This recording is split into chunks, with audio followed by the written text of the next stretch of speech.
The sun had barely risen over the lake, casting a silvery glow across the water and the surrounding cabin grounds.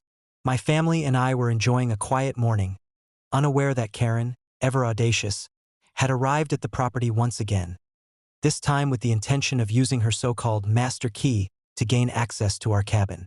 She was convinced that entitlement, manipulation, and sheer audacity could bypass ownership, authority, and preparation. She could not have been more wrong. I was alerted instantly by the advanced security system. Sensors around the perimeter detected her approach, while cameras captured every step she took. Max growled low, padding silently beside me, his presence signaling that no trespass would go unchecked. What Karen didn't know was that I had anticipated her attempt weeks ago. Every door, every lock, and every access point had been reinforced and mapped for security contingencies. Karen arrived at the cabin, key in hand, confident in her ability to bypass any resistance.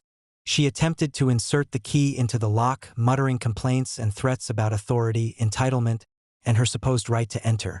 "I have every right to be here," she shouted, her voice echoing across the serene lake. My son, a highly trained Marine, appeared at the edge of the porch, his presence commanding and unyielding. "Step away from the door," he said firmly, voice carrying the weight of authority and training. "You have no legal right to enter this property. Any attempt to do so will result in immediate action and arrest." Karen froze, her audacity colliding with reality. She had underestimated not only the preparation of the property but also the authority and skill of the defenders within. Max positioned himself strategically, growling low, while my son moved closer, reinforcing the boundary with calm precision. Karen's mind raced, realizing she had walked into a trap she did not see coming. She attempted to argue, shouting and gesturing, claiming entitlement, authority, and even threatening to call the police.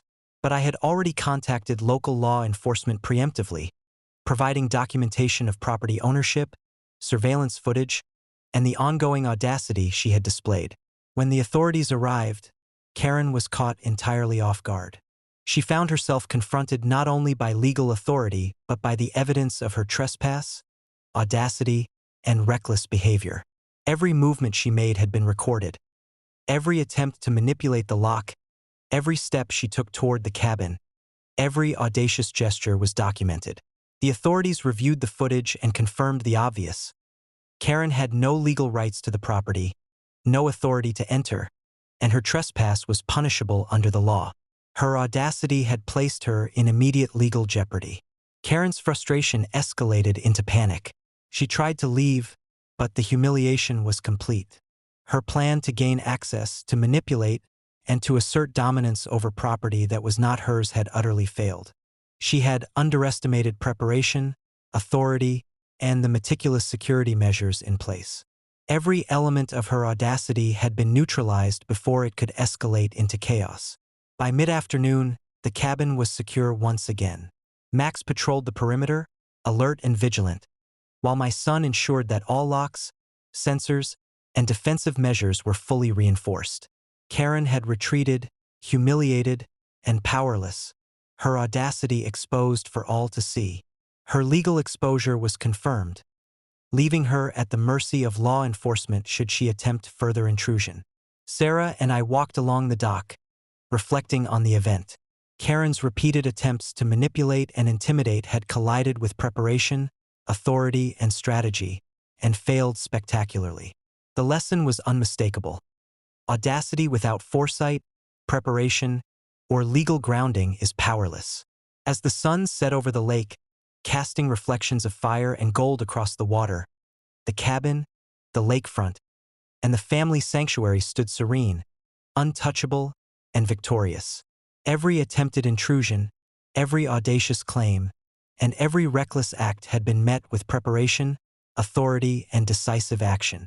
Karen's audacity had been neutralized completely, leaving her humiliated, powerless, and fully exposed.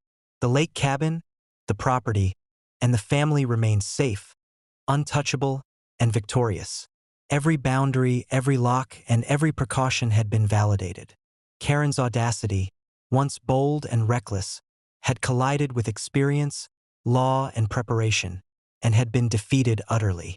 The property stood as a permanent testament to vigilance, strategy, and unyielding authority.